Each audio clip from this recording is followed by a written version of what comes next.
The blood on her trembling fingers made the cracked phone screen nearly unresponsive.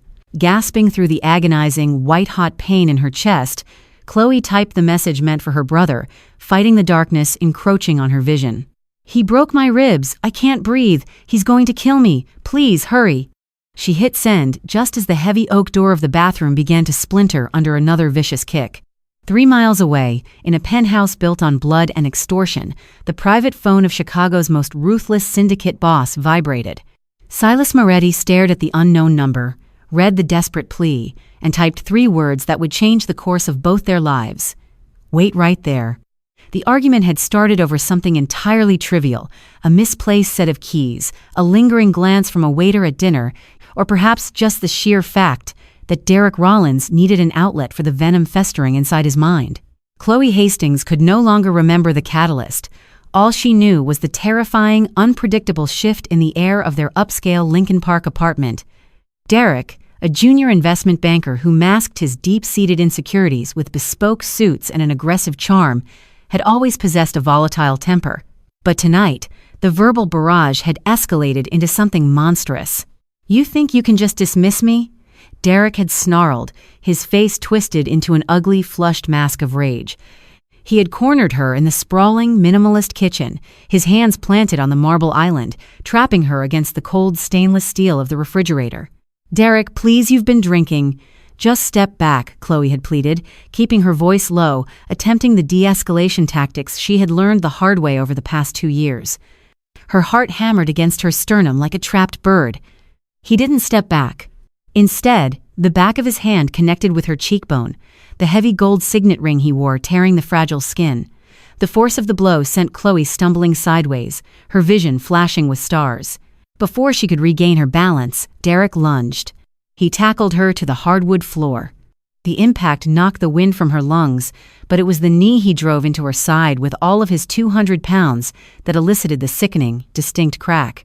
A scream tore from Chloe's throat, a jagged, wet sound that died almost instantly as a blinding agony erupted in her chest. It felt as though a serrated blade had been driven into her side and left there. Every intake of breath was like inhaling shattered glass. "Shut up," Derek hissed, his eyes wide and manic, suddenly terrified of the noise carrying through the thick walls to the neighbors. He scrambled backward, looking at his hands, a flicker of cowardly realization crossing his face. "Look what you made me do. If you would just listen."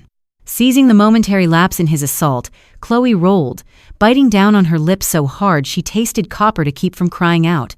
She dragged herself across the floor, her left arm clutching her side, the right clawing at the floorboards.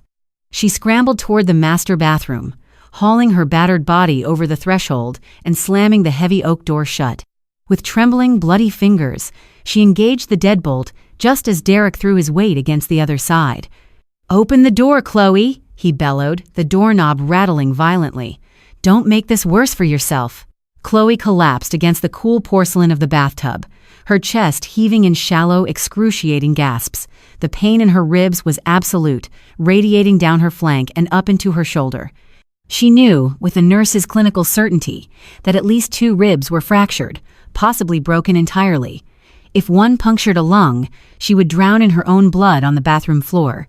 She reached blindly into her pocket and pulled out her phone. The screen was cracked from the fall, the glass spiderwebbed across the display. Her hands were shaking violently, smeared with blood from her split cheek. She needed her older brother, Declan. Declan was a former Marine, the only person Derek was genuinely terrified of. Declan was stationed across town. She opened a new message, her vision swimming with tears and the edges of unconsciousness. She typed the number from memory, 312-555-0189. She didn't realize, as her bloody thumb slipped on the slick glass, that she had transposed the last 2 digits. She had typed 0198. "He broke my ribs. I can't breathe. He's going to kill me. Please, hurry." She hit send. The message bubble turned green. Delivered. Outside the door, Derek's pleading had turned back into a psychotic rage. "I'm going to count to 3, Chloe. If you don't open this door, I'm going to kick it off its hinges." Thump. The first kick hit the wood. The frame groaned. Chloe stared at the phone. "Please, Declan, please look at your phone." Then a text bubble appeared. 3 gray dots danced on the screen. He was replying. Relief washed over her, a tiny beacon in the suffocating dark. The reply came through, but it wasn't the comforting, frantic reassurance of her brother. It was 3 cold, commanding words. "Wait right there." Chloe frowned, a spike of confusion piercing through the haze of pain. That didn't sound like Declan. Declan would have asked where she was, or said he was calling 911. Thump. A louder crash. The wood around the deadbolt began to splinter. 2. Derek screamed from the hallway. Chloe clutched the phone to her chest, curling into a tight ball, praying to a God she hadn't spoken to in years, that whoever was on the other end of that message understood the urgency of a dying woman's plea. Silas Moretti did not deal in mercy. In the subterranean, soundproofed basement of a meatpacking facility in the Fulton Market District, mercy was a currency that held no value. At 34, Silas ruled the Chicago syndicate with an iron fist clad in a velvet glove. He was a man of lethal precision, sharp angles, and cold, calculating intelligence. His dark hair was meticulously styled, his bespoke charcoal suit immaculate despite the grim surroundings. He stood with a casual, almost terrifying stillness, watching as his enforcer, a hulking man named Dominic, held a terrified accountant by the collar of his sweat-stained shirt. The accountant had been skimming from the union pension funds Silas controlled. It wasn't the money that offended Silas. It was the disrespect. "I ask you one final time, Arthur," Silas said, his voice a low, resonant baritone that commanded the room effortlessly. "Where did the ledger go?" "I swear, Mr. Moretti, I didn't give it to the feds. I burned it," Arthur sobbed, a pathetic puddle of a man. Silas sighed, adjusting his cuffs. "You are lying, Arthur, and I find liars incredibly tedious." "Dominic?"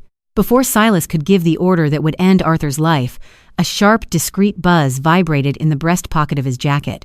Silas paused. His hand went to his pocket. Only 5 people in the world had the number to the encrypted, untraceable phone he carried on his person: his cap regimes, his lawyer, and his mother. None of them would text him unless it was a matter of life, death, or federal indictment. He pulled the sleek, black device from his pocket. The screen illuminated with a message from an unknown number. His dark eyes narrowed as he read the text. "He broke my ribs. I can't breathe. He's going to kill me. Please, hurry." Silas stared at the words. A scam? Unlikely. This number was scrubbed from every database on the planet. A wrong number? Statistically impossible, yet here it was. The raw, unfiltered terror radiating from those few words struck an archaic, dormant chord within him. Silas dealt in violence daily, but he adhered to a rigid old-world code.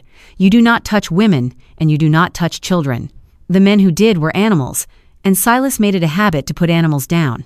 "Hold him," Silas murmured to Dominic, not looking up from the screen. Silas typed a rapid response. "Wait right there." He didn't know why he did it. It defied all logic and every protocol of operational security he lived by. But the image of a woman, gasping for air with shattered ribs, waiting to be murdered by a coward, ignited a cold blue flame in his chest.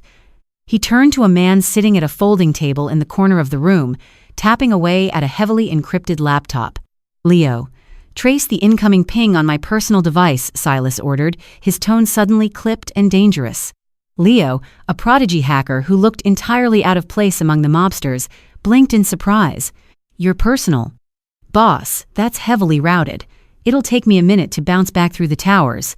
"You have 30 seconds, Silas said, walking toward the table. "I want an address, now." Leo's fingers flew across the keyboard, lines of code reflecting in his glasses. "It's a civilian number, pinging off a tower in Lincoln Park, triangulating." "Okay, got it. An apartment complex on Fullerton, Unit 4B, registered to a Derek Rollins." "Pull up everything on Derek Rollins," Silas commanded. "Junior investment banker. Trust fund kid. 2 sealed domestic disturbance calls from an old address 3 years ago. Looks like Daddy made them go away." Leo rattled off. "Current resident listed with him is Chloe Hastings, 24. Silas looked back down at his phone. There had been no further response from the unknown number. The silence was deafening. It meant she was either unconscious, or the man on the other side of the door had already gotten to her. "Dominic," Silas said, his voice dropping an octave, carrying the weight of an executioner's gavel. Dominic dropped the accountant, turning to his boss. Yes, Sil? Get the SUV. Take 3 men. We are going to Lincoln Park. Dominic looked confused. What about Arthur? Lock him in the freezer. We will deal with him later. Right now, I have a pest control issue to handle. Silas walked out of the basement, the heavy steel door clanging shut behind him. The drive from Fulton Market to Lincoln Park would take 12 minutes at top speed. Silas climbed into the back of the armored black Escalade, pulling a customized Sig Sauer P226 from his shoulder holster, checking the chamber with a satisfying click. He didn't know Chloe Hastings, he had no obligation to her, but fate, in its twisted sense of irony, had delivered her plea to the devil himself. And tonight, the devil was feeling uncharacteristically charitable. Drive faster, Silas commanded his driver. The Escalade tore through the rain-slicked streets of Chicago, a massive black predator hunting in the night. Chloe was losing the battle against the darkness. Every breath was a shallow, agonizing wheeze. The metallic taste of blood was thick on her tongue. Crack. The doorframe splintered inward. The deadbolt tore through the wood, and the heavy oak door swung open, crashing against the bathroom wall. Derek stood in the doorway, his chest heaving, his eyes wide and wild. He held a heavy bronze bookend in his right hand. He looked down at Chloe, curled in a bloody, trembling heap on the floor, and a cruel, twisted smile touched his lips. I told you, Derek sneered, stepping into the bathroom, his shadow falling over her. I told you not to lock the door, Chloe. Why do you always have to make things so difficult? Chloe tried to scramble backward, but there was nowhere to go. Her back hit the cold porcelain of the toilet bowl. She raised a trembling hand, trying to shield her face. Derek, please. My ribs, I need a hospital. You're not going to a hospital. You just tell them I did it, he reasoned, his logic completely fractured by his own panic and rage. I have to fix this. I have to silence this. He raised the heavy bronze bookend. Chloe squeezed her eyes shut, waiting for the final blow. She thought of Declan. She thought of her mother. She braced herself for the impact. But the impact never came. Instead, a sound like a thunderclap shattered the tense silence of the apartment. It was the sound of the front door being blown off its hinges. Derek froze, the bookend hovering in the air. What the hell? He muttered, turning his head toward the hallway. Heavy, synchronized footsteps echoed on the hardwood floor, the unmistakable sound of men who knew exactly what they were doing and did not care who knew they were there. Hey, who are you? You can't be in here, Derek shouted, his bravado returning for a fleeting second, stepping out of the bathroom into the hallway. Chloe forced her eyes open, peering through the doorway. 3 men in dark tactical gear and tailored suits had flooded the apartment. At the center of them stood a man who seemed to swallow the light in the room. He was tall, dressed in charcoal gray, his dark overcoat billowing slightly from the draft of the broken front door. He emanated an aura of absolute terrifying authority. Derek Rollins? The man in the charcoal suit asked. His voice was calm, cultured, and devoid of any human warmth. Yeah? Who the hell are you? I'm calling the police. Derek reached for his pocket. Before Derek's fingers could even brush the fabric of his trousers, the hulking man next to the leader moved with terrifying speed. Dominic lunged forward, grabbing Derek by the throat, lifting him an inch off the ground, and slamming him against the wall so hard the drywall cracked. The bronze bookend clattered uselessly to the floor. Derek gagged, his hands clawing at Dominic's thick wrists, his eyes bulging with sudden absolute terror. Silas Moretti walked slowly down the hallway, not sparing a glance at the pathetic man pinned to the wall. He stepped over the threshold of the ruined bathroom door and looked down. Chloe looked up at him. Through the haze of pain and blood loss, she registered the sharp lines of his jaw, the expensive cut of his clothes, and the dark, fathomless depths of his eyes. He didn't look like a savior. He looked like the Grim Reaper in a bespoke suit. Silas knelt gracefully, taking care not to let his coat brush the bloody tile. He looked at the bruised, broken woman before him. He saw the way she clutched her side, the irregular rise and fall of her chest, the blood on her chin. Chloe Hastings, Silas said, his voice dropping to a surprisingly gentle timbre. She nodded weakly, her eyes darting between him and the horrifying scene in the hallway. Who are you? Silas reached out, his large, warm hand gently cupping her unbruised cheek. His thumb brushed away a tear mixed with blood. I am the man you texted. I told you to wait right there. Chloe's breath hitched, sending a spike of agony through her chest. You're not Declan. No, Silas said softly. I am much, much worse. But not to you. He stood up and turned back to the hallway. Dominic still had Derek pinned by the throat. Derek was turning a dangerous shade of purple, a wet stain spreading across the front of his expensive trousers. Put him down, Dominic, Silas ordered. Dominic let go. Derek collapsed to the floor, gasping and retching, coughing up spit and bile. He looked up at Silas, finally realizing he was in the presence of apex predators. Please, Derek whimpered, crawling backward. Take whatever you want. I have money. My father has money. Silas looked down at him with an expression of profound disgust. You broke her ribs. It was an accident. She fell. I swear. Derek lied, his voice cracking hysterically. Silas stepped forward. His polished Italian leather shoe came down squarely on Derek's right hand, which was braced against the floor. Silas applied a fraction of his weight. Derek let out a blood-curdling shriek as the delicate bones in his hand ground together. I despise liars, Silas murmured, and I despise men who raise their hands to women even more. He looked at Dominic. Break both of his arms, then break 3 of his ribs. Let him feel exactly what he caused. If he passes out, wake him up and finish the job. Then dump him in an alleyway in the south side. Dominic grinned, a terrifying feral stretching of his lips. With pleasure, boss. Derek began to scream, begging for mercy, but Dominic hauled him up by his collar and dragged him toward the living room, a heavy hand clamping over his mouth to muffle the sounds. Silas turned back to Chloe. She was staring at him, a mixture of awe and sheer terror in her eyes. The adrenaline that had kept her conscious was rapidly fading, replaced by the crushing reality of her injuries and the shock of the violence unfolding in her home. Don't look at him, Silas said softly, kneeling beside her once more. Look at me, Chloe. She forced her gaze up to his dark eyes.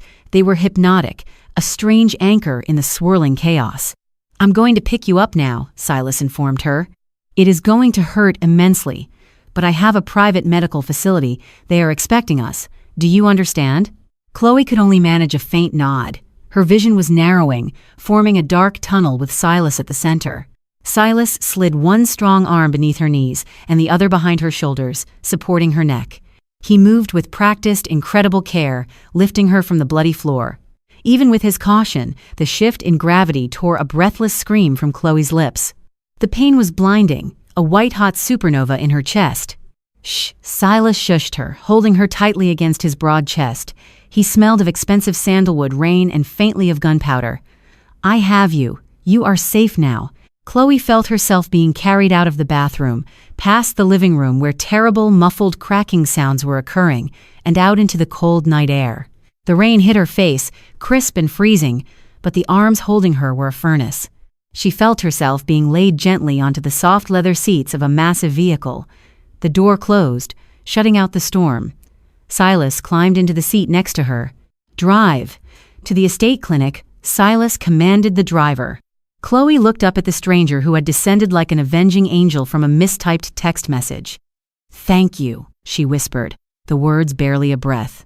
Silas looked down at her, his expression unreadable, though a muscle feathered in his jaw.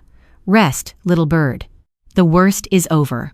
As the black SUV pulled away from the curb, leaving the shattered remnants of her old life behind, Chloe's eyes fluttered shut. She finally surrendered to the darkness, unaware that she had just traded a monster of a boy for the king of the underworld. Consciousness returned to Chloe not as a sudden awakening, but as a slow, agonizing crawl from the depths of a dark, heavy ocean. The first sensation was the rhythmic, synthetic beep of a heart monitor, a sound she was intimately familiar with from her grueling shifts in the trauma ward at Northwestern Memorial. But she wasn't the nurse today, she was the patient. She forced her heavy eyelids open, wincing against the harsh, sterile glow of recessed LED lights. She wasn't in a standard hospital room. The walls were paneled in rich mahogany, the floor was pristine white marble, and the bed she lay in was a state-of-the-art ICU unit that looked like it belonged in a billionaire's private bunker. A sharp, stabbing pain localized in her right side abruptly anchored her to reality. She gasped, her hands instinctively flying to her ribs. Don't move. A calm, authoritative voice commanded. Chloe turned her head, the movement sending a fresh wave of nausea washing over her. Sitting in a leather wingback chair in the corner of the room was Silas Moretti. He was no longer wearing the charcoal overcoat from the night before. Instead, he wore a crisp white dress shirt, the sleeves rolled up to reveal forearms corded with muscle and heavily inked with intricate dark tattoos that crept up toward his shoulders. He looked less like an executive and more like the lethal predator he truly was. Where am I?"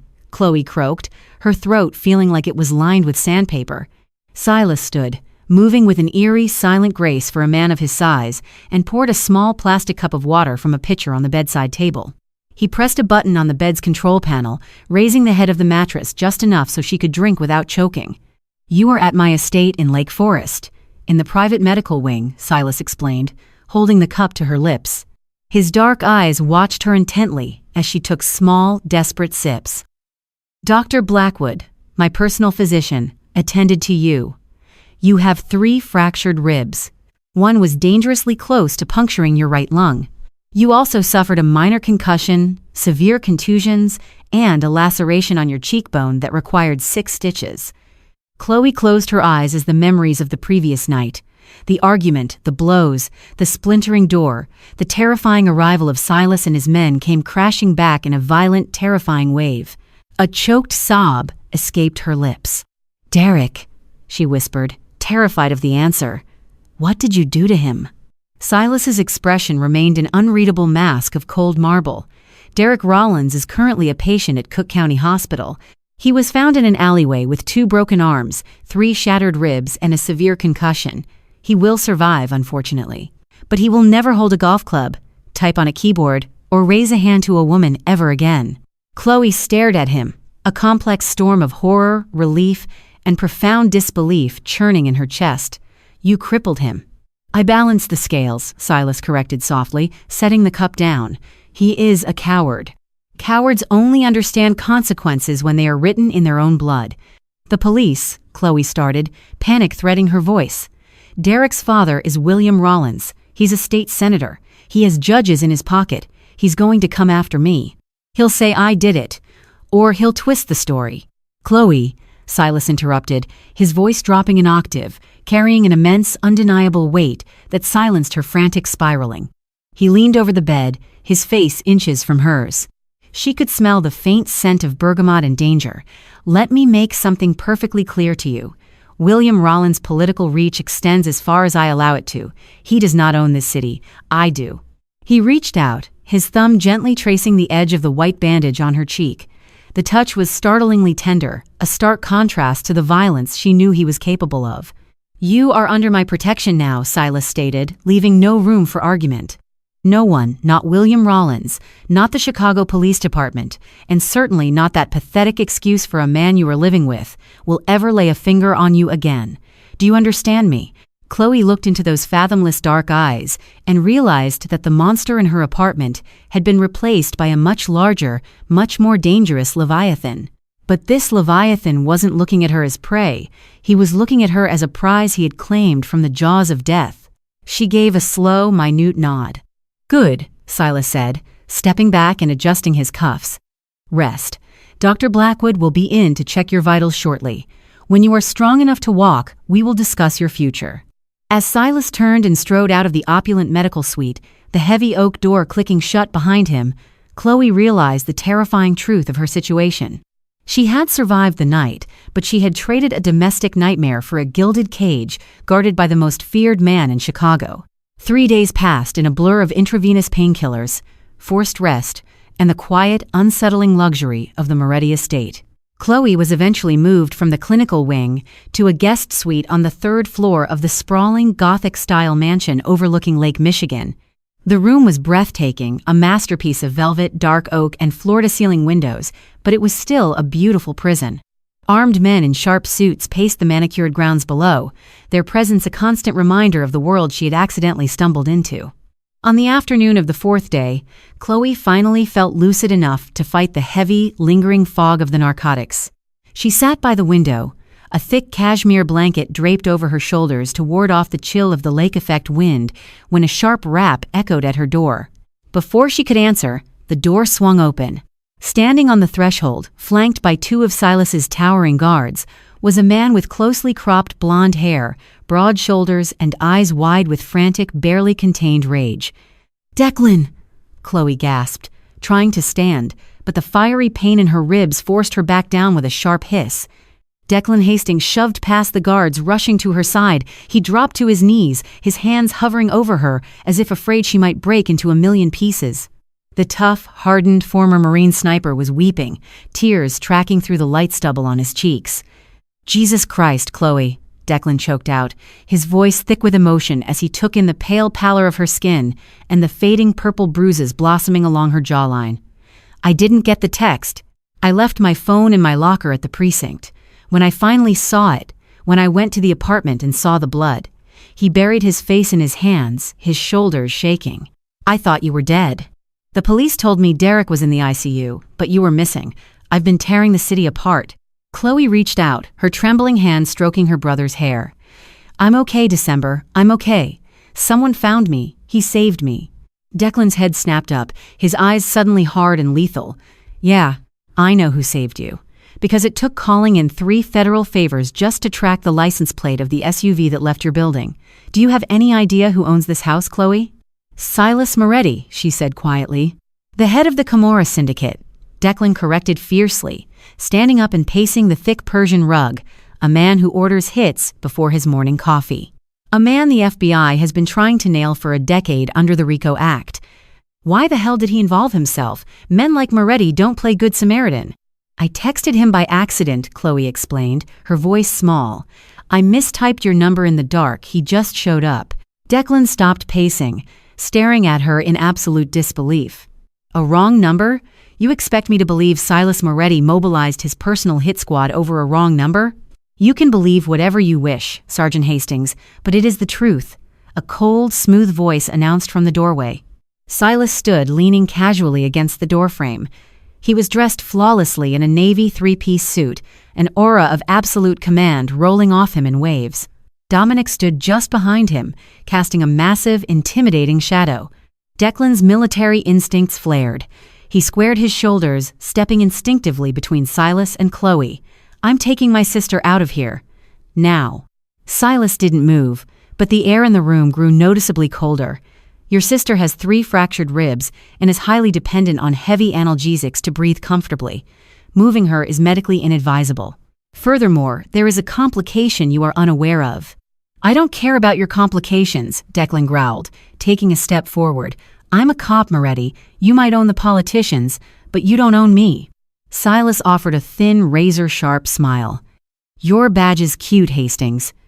But it will not stop the private military contractors William Rollins just hired to hunt your sister down." Declan froze.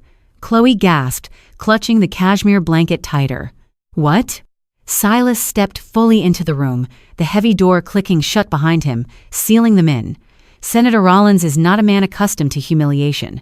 His son is currently breathing through a tube, and the narrative he is spinning to the press is that Chloe conspired with organized crime figures to extort and attempt to murder his boy. "That's a lie," Chloe cried out, indignation briefly overriding the pain in her chest. "Of course it is," Silas said smoothly, his eyes briefly softening as they met hers before turning back to Declan. "But in this city, truth is dictated by whoever writes the largest check. Rollins has ordered a quiet, off-the-books bounty on Chloe. If you take her out of my gates, she will be dead or disappeared within 48 hours, and your badge will not save her." Declan looked at Silas, then back to his sister, the agonizing realization dawning on him. The man he despised, the criminal he had sworn to put behind bars, was currently the only impenetrable shield between Chloe and a corrupt political machine. "Why?" Declan demanded, his voice dropping to a harsh whisper. "Why are you doing this? You don't know her. You don't care about justice. What do you want from her?" Silas looked at Chloe, a long, intense gaze that seemed to strip away her defenses and peer directly into her soul. For a fleeting second, the terrifying mob boss faded, revealing a man who had recognized a reflection of his own fractured, heavily guarded heart in the shattered pieces of a stranger. "I protect what is mine," Silas said, the words echoing with terrifying finality. "And fate dropped her at my feet. She remains here until the Rollins problem is permanently dismantled." Declan looked as if he wanted to argue, to draw his weapon and fight his way out, but the reality of the situation crushed his pride. He looked at Chloe, helpless. "I'll stay with her, here." "No," Silas corrected, his tone leaving no room for negotiation. "You will return to your precinct. You will act as if you are still looking for her. You will be my eyes inside the CPD. If Rollins makes a move using uniformed cops, you report it to me. Do we have an understanding?" It was a devil's bargain. Declan was being asked to act as an informant for the mob to save his sister. He swallowed hard. His jaw clenched so tightly it looked painful. Slowly he nodded. If she gets hurt, Silas interrupted softly. "You will not have to kill me. I will do it myself." The tension within the Lake Forest estate was palpable, a heavy, suffocating blanket that settled over the polished marble floors and antique furnishings. Chloe was no longer just a recovering victim. She was the epicenter of a looming, violent storm. For 2 weeks, she healed, her ribs knit back together, the agonizing, stabbing pain dulling to a persistent ache. The bruising on her face faded from a violent purple to a sickly yellow, easily hidden by makeup. During those 2 weeks, Silas became an enigma she couldn't help but study. He was a man of strict routines and terrifying discipline. He spent his mornings in his soundproofed office, conducting a symphony of illegal enterprises across the Midwest. Yet every evening, at exactly 7 o'clock, he would dine with Chloe in the grand dining room. Their conversations were guarded at first, but slowly the ice began to fracture. She learned he spoke 4 languages fluently. She learned he despised modern art but had a deep, profound appreciation for Renaissance literature. She also learned, through careful observation, that his men didn't just fear him, they revered him. He was a ruthless dictator, but he took care of his own with a fiercely protective loyalty. One rainy Tuesday evening, the precarious peace was shattered. Chloe was in the estate's massive library, curled up on a leather sofa with a cup of chamomile tea and a copy of Dante's Inferno, a book Silas had recommended. Silas was sitting across from her, reviewing a thick, leather-bound ledger, a rare moment of quiet companionship between them. Suddenly, the heavy double doors of the library burst open. Matteo Rossi, Silas's underboss, a sharply dressed, wiry man with cold, dead eyes, strode in, bypassing the usual protocols of knocking. "Boss," Matteo said, his voice tight, "we have a massive problem." Silas didn't look up from his ledger. "Calm yourself, Matteo. What is it?" "It's Rollins." He just bypassed the local precincts. He pulled strings with a dirty federal judge in the 7th Circuit. They just issued a sealed federal arrest warrant for Miss Hastings. Charges are conspiracy to commit murder, extortion, and racketeering. Matteo glanced at Chloe, his expression grim. "They aren't sending beat cops, Silas. They're sending a federal task force, heavily militarized. And they have our location." Chloe's teacup rattled violently against the saucer before she set it down on the mahogany side table. A cold wave of pure terror washed over her. Federal warrants, armed task forces. She was a pediatric nurse. She gave children lollipops after drawing blood.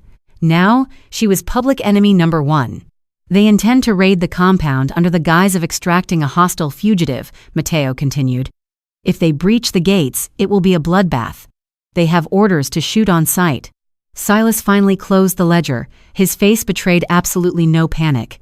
In fact, he looked almost bored. He stood up, buttoning the jacket of his tailored suit. "How long do we have?" Silas asked calmly.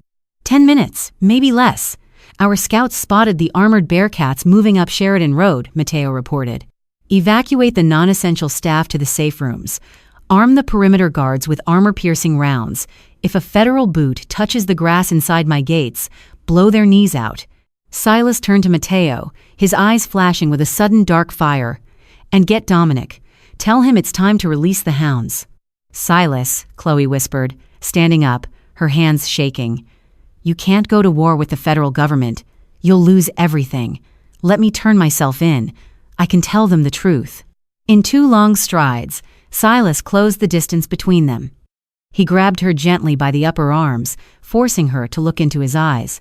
There was no warmth there now. There was only the cold, calculating gaze of a warlord preparing for battle. "The truth does not matter to men holding guns and signed warrants, Chloe," Silas said, his voice a low, terrifying rumble. "If you walk out those doors, you will not make it to a jail cell. Rollins has paid them to ensure you resist arrest. They will kill you on my front steps." Tears welled in her eyes. "Why are you doing this? Why are you risking your empire for me?" Silas reached up, his thumb brushing a stray tear from her cheek, the same gesture he had used the night he found her broken on the bathroom floor. "Because, little bird," Silas murmured, the dangerous edge of his voice softening into something incredibly raw and possessive.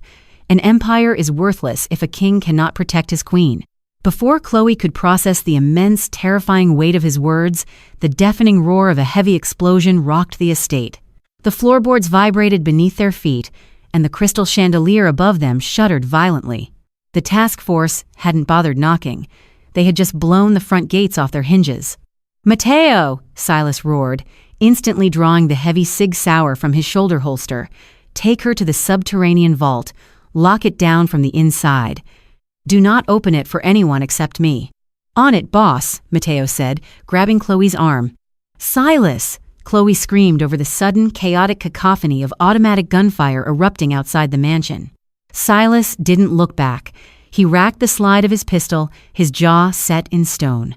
He was walking directly toward the gunfire, a demon stepping back into the hell he was meant to rule. "Go, Chloe!" Silas shouted over his shoulder, "and do not come out until I tell you it is safe." Mateo yanked her backward, dragging her toward a hidden panel door behind the library's massive bookshelves.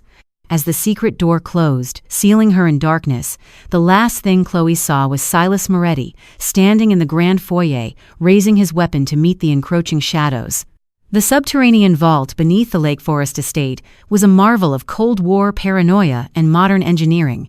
Reinforced with 2 feet of high-density concrete and lined with steel, it was designed to withstand a direct missile strike. But to Chloe, as the heavy hydraulic door sealed shut with a deafening hiss, it felt exactly like a tomb. Matteo Rossi immediately moved to a bank of monitors embedded in the far wall, his fingers flying over a titanium keyboard. The screens flickered to life, displaying dozens of high-definition camera feeds from across the estate. Chloe stood frozen in the center of the room, her heart hammering violently against her healing ribs. "Matteo," she breathed, her voice trembling. "What is happening up there?" "War," Matteo replied grimly, his dark eyes scanning the monitors. Rollins overplayed his hand. "These aren't just federal agents executing a warrant.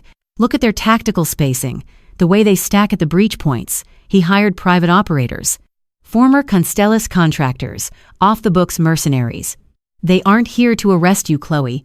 They are a hit squad." Chloe stared at the screens. Men clad in heavy black tactical gear, armed with suppressed assault rifles, were swarming the manicured lawns. But Silas's men were waiting. The moment the mercenaries crossed the perimeter of the Rose Garden, the darkness erupted in blinding flashes of muzzle fire. The sound of the battle was muffled by the thick walls of the vault, reduced to deep, rhythmic thuds that vibrated through the soles of Chloe's feet. She watched in horrified fascination as Silas Moretti orchestrated the defense. He moved through the grand foyer like a phantom, his bespoke suit a stark contrast to the military-grade violence unfolding around him. He didn't fire wildly. His movements were precise, economic, and devastatingly lethal.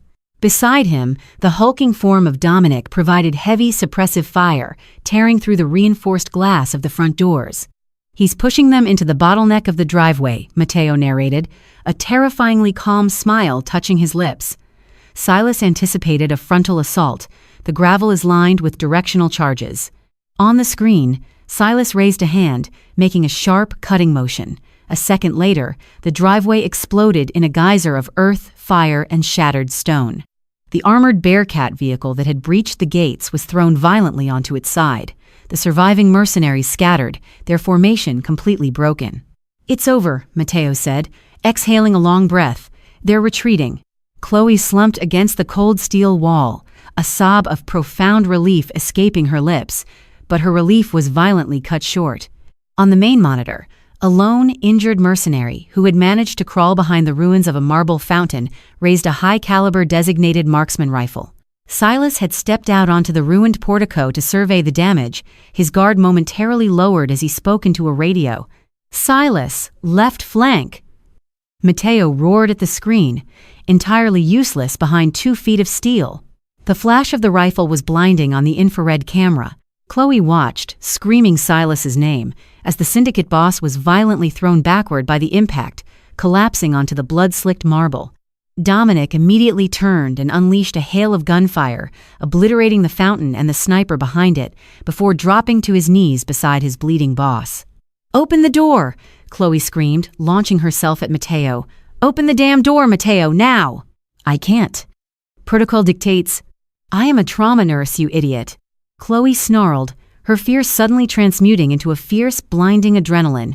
She grabbed Mateo by the lapels of his suit. He took a high-caliber round to the torso.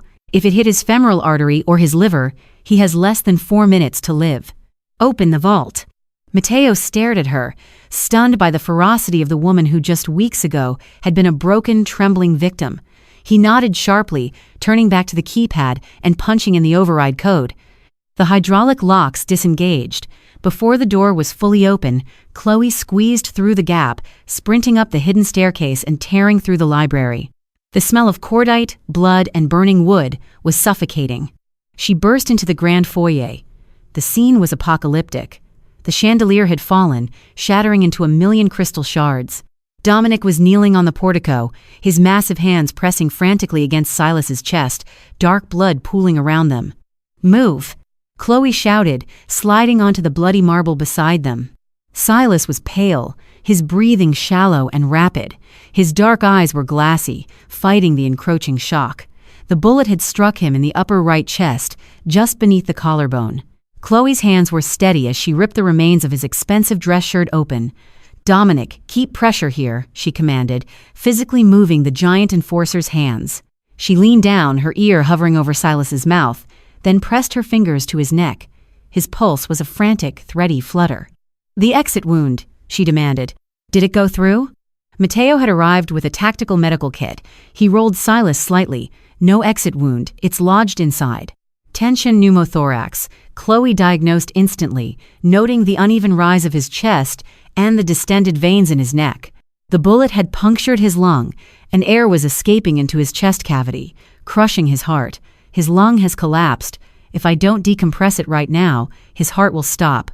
She tore open the medical kit. "I need a 14-gauge needle or larger, now." Mateo handed her a sterile package. Chloe ripped it open with her teeth. She looked down at Silas. His eyes tracked her, a faint, bloody smile touching his lips. "You're not supposed to be up here, little bird," Silas rasped, coughing up a spatter of crimson. "Shut up, Silas," Chloe ordered, her voice completely devoid of the fear she felt. She found the second intercostal space on his chest, mid-clavicular line. "This is going to hurt." She drove the long needle directly into his chest. There was a sudden, distinct hiss of escaping air. Silas gasped violently, his entire body arching off the floor, but the bluish tint to his lips began to recede almost immediately. His chest began to rise and fall more evenly.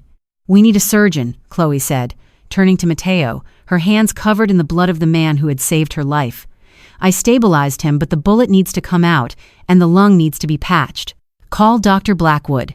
Tell him to prep the surgical suite downstairs immediately." As Dominic carefully lifted his boss, Silas's hand reached out, his bloody fingers wrapping weakly around Chloe's wrist. "You stay," Silas ordered, his voice barely a whisper, but still commanding. "I'm right here," Chloe said, her heart aching as she walked beside him down to the underground clinic. The dynamic had shifted irrevocably. The king had fallen, and the broken bird had just kept him breathing. For 48 hours, the Lake Forest estate operated under a suffocating lockdown.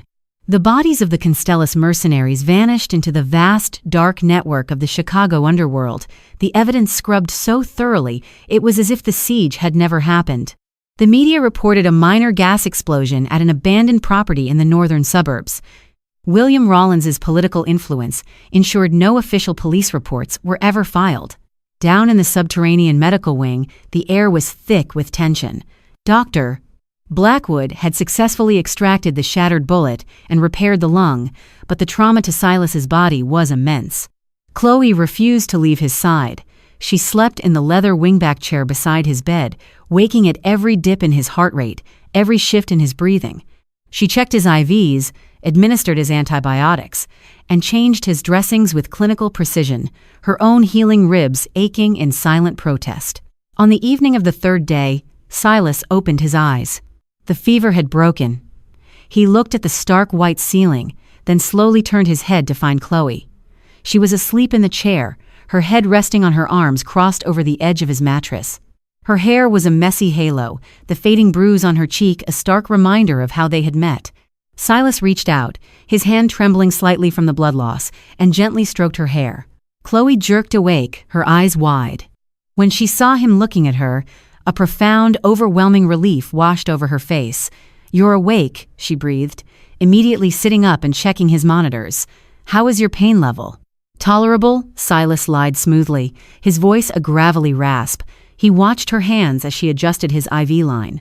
"I was told you saved my life." Chloe paused, her eyes meeting his. "I returned the favor."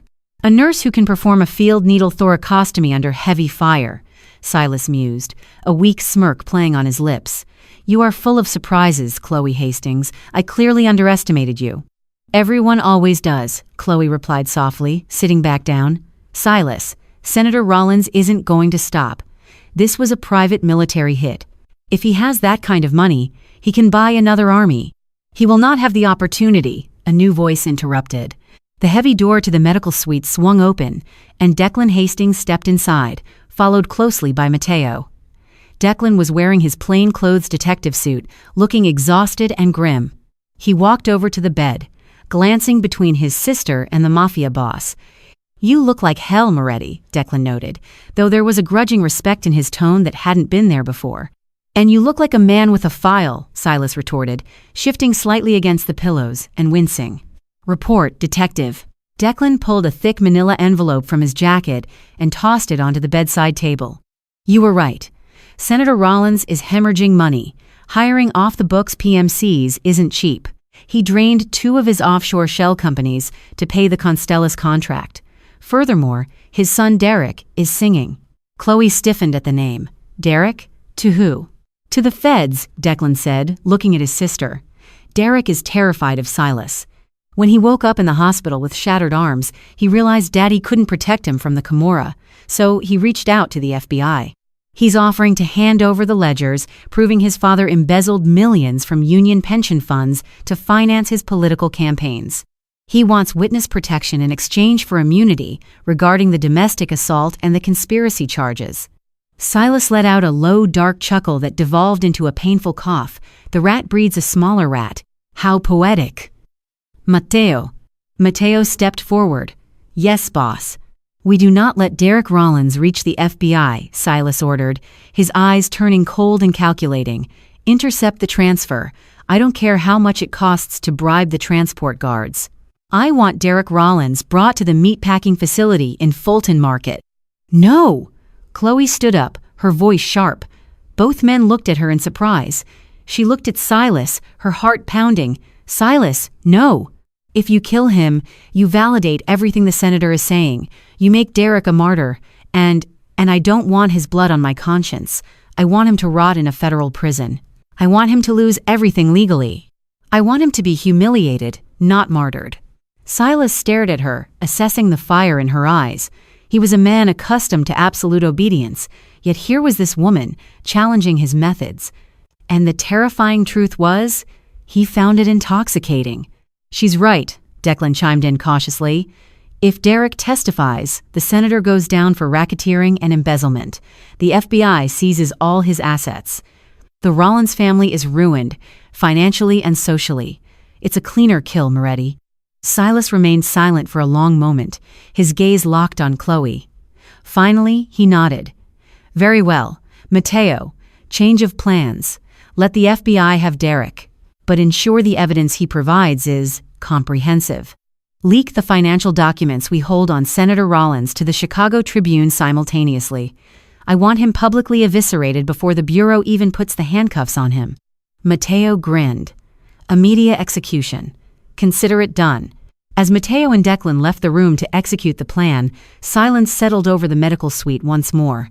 Silas reached out, his hand wrapping around Chloe's.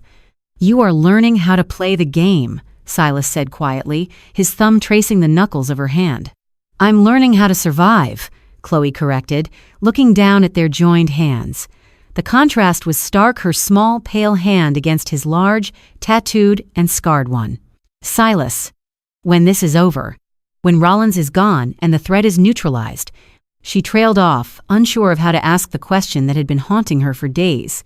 You want to know if you are free to leave, Silas finished for her, his voice devoid of emotion, though his grip on her hand tightened fractionally. Chloe looked up, her breath catching in her throat. She had been terrified of him when she first arrived. She had hated the violence, the control, the gilded cage. But as she looked at the man who had taken a bullet meant for her, the man who listened to her counsel over his own enforcers, she realized a terrifying truth. She didn't want to leave. The world outside this fortress suddenly felt infinitely more dangerous than the monster lying in the bed before her. No, Chloe whispered, the word hanging heavy in the sterile air. She leaned down, her face inches from his, her eyes searching the dark, dangerous depths of his soul. I want to know if I am allowed to stay. Silas's eyes darkened, a possessive, consuming fire igniting within them.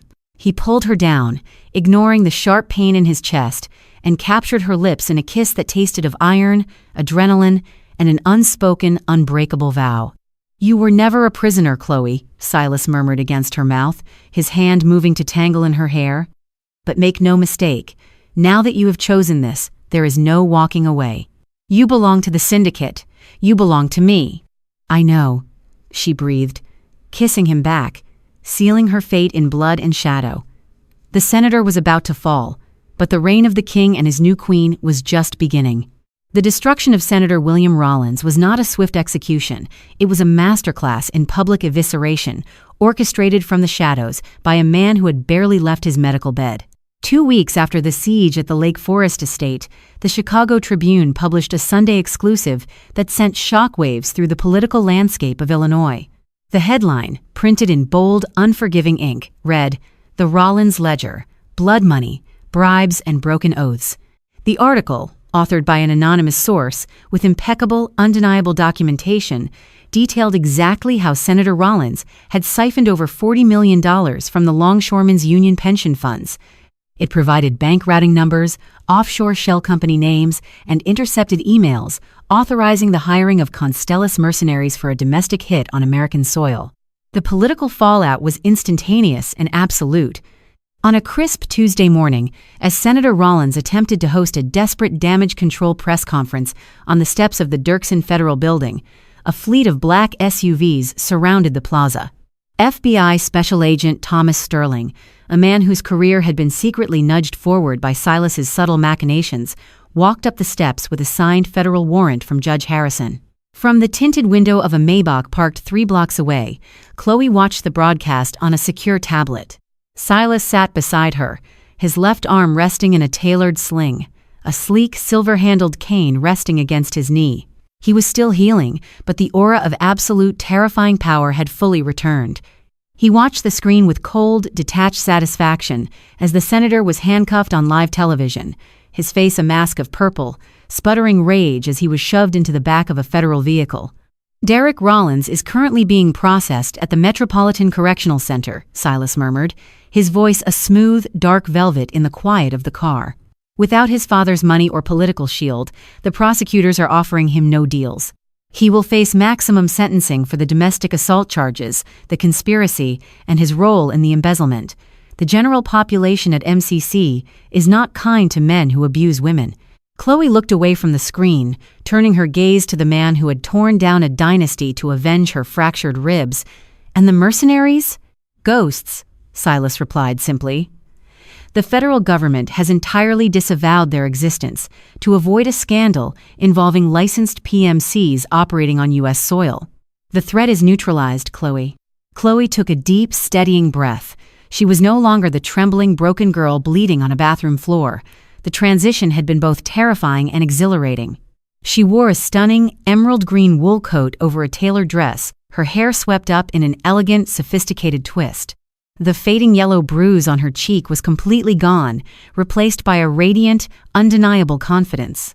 Declan had visited her the night before. Her brother had been promoted to detective sergeant, a quiet reward from the police commissioner, who had suddenly found himself with enough evidence to clean up the corrupt precincts Rollins had funded. Declan had looked at the armed guards, the opulence, and the undeniable devotion in Silas's eyes, and he had finally surrendered. "I can't protect you from him, Chloe," Declan had said, hugging her tightly. "But I think I'm realizing I don't have to. He'd burn the world down before he let a single spark touch you." The Maybach pulled away from the curb, gliding seamlessly through the Chicago traffic, heading back toward the Fulton Market District. But they were not returning to a sterile safe house. They were returning to Silas's newly reinforced penthouse, their home. "Mateo left the files on your desk," Silas noted as he poured a small glass of aged bourbon from the car's crystal decanter. Chloe nodded, a small, fierce smile touching her lips.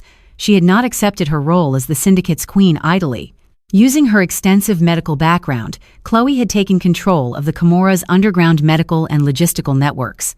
She was establishing a series of heavily funded, highly secure clinics across the South Side, providing free, off-the-books medical care to the vulnerable, the undocumented, and the syndicate's own men. She was channeling the syndicate's dark money into something that healed rather than destroyed. The men who had once looked at her as a temporary distraction now bowed their heads when she walked past.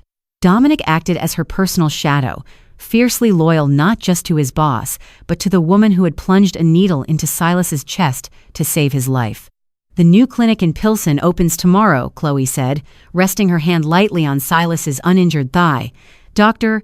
Blackwood has agreed to act as the chief of surgery. We have state-of-the-art trauma bays." Silas covered her hand with his thumb tracing the delicate line of her knuckles. "You are building an empire of your own, little bird."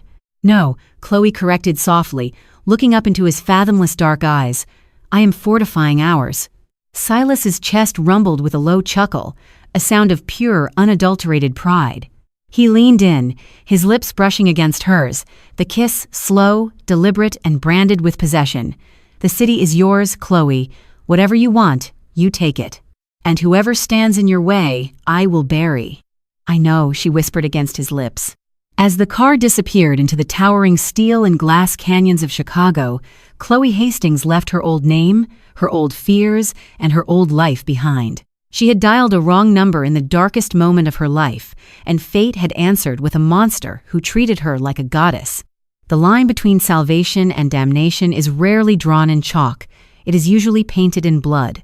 Chloe Hastings sought a lifeline and accidentally summoned the devil, but she quickly learned that monsters are only terrifying to those they do not love.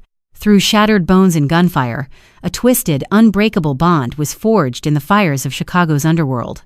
Silas Moretti, the cold-blooded king of the Camorra Syndicate, found his reign irrevocably altered by a broken nurse who possessed the courage to stitch his empire and his heart back together.